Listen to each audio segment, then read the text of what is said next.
last day in the octave of Easter. First reading, a reading from the Acts of the Apostles. Peter and John were going up to the temple area for the 3 o'clock hour of prayer, and a man crippled from birth was carried and placed at the gate of the temple, called the Beautiful Gate, every day to beg for alms from the people who entered the temple. When he saw Peter and John about to go into the temple, he asked for alms. But Peter looked intently at him, as did John, and said, "Look at us." He paid attention to them, expecting to receive something from them. Peter said, "I have neither silver nor gold, but what I do have, I give you. In the name of Jesus Christ the Nazarene, rise and walk." Then Peter took him by the right hand and raised him up, and immediately his feet and ankles grew strong. He leaped up, stood, and walked around, and went into the temple with them, walking and jumping and praising God.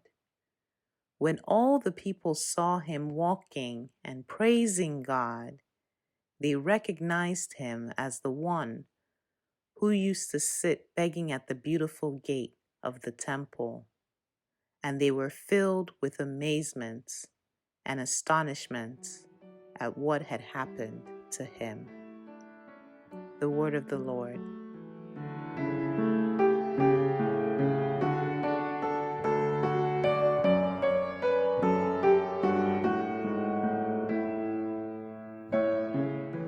Responsorial Psalm.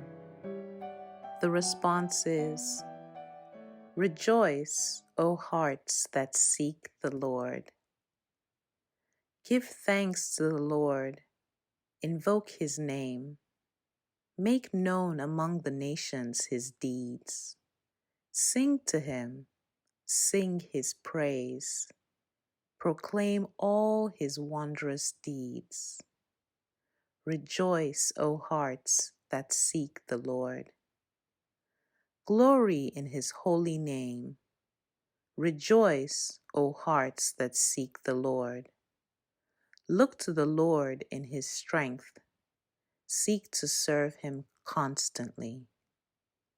Rejoice, O hearts that seek the Lord. You descendants of Abraham, his servants, sons of Jacob, his chosen ones. He, the Lord, is our God. Throughout the earth, his judgments prevail. Rejoice, O hearts that seek the Lord. He remembers forever his covenant, which he made binding for 1,000 generations, which he entered into with Abraham and by his oath to Isaac. Rejoice, O hearts that seek the Lord.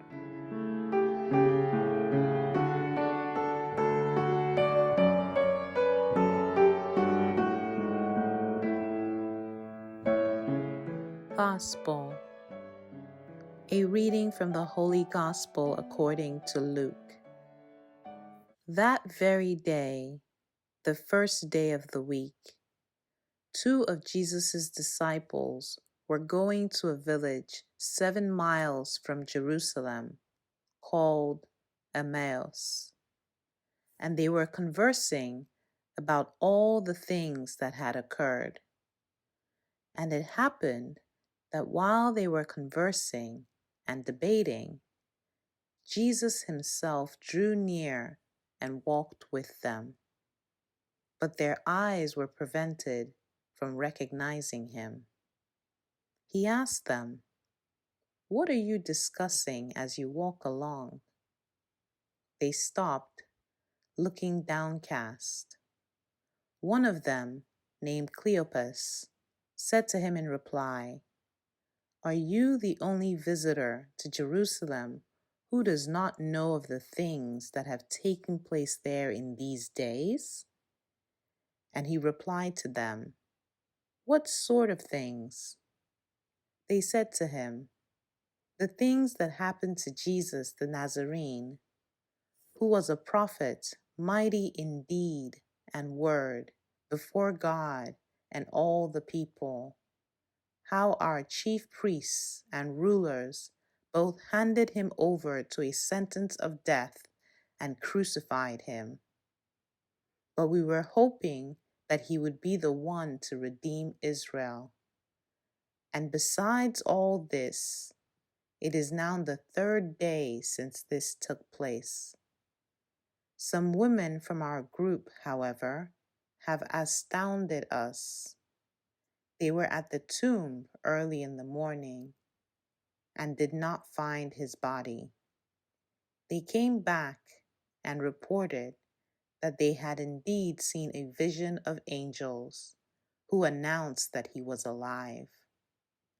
Then some of those with us went to the tomb and found things just as the women had described, but him they did not see. And he said to them, "Oh, how foolish you are! How slow of heart to believe all that the prophets spoke! Was it not necessary that the Christ should suffer these things and enter into his glory?" Then, beginning with Moses and all the prophets, he interpreted to them what referred to him in all the scriptures. As they approached the village to which they were going, he gave the impression that he was going on further. But they urged him, "Stay with us, for it is nearly evening, and the day is almost over." So he went in to stay with them.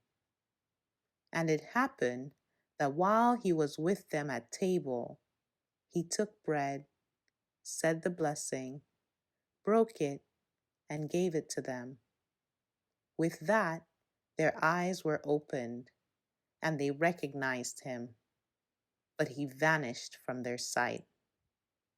Then they said to each other, "Were not our hearts burning within us while he spoke to us on the way and opened the scriptures to us?"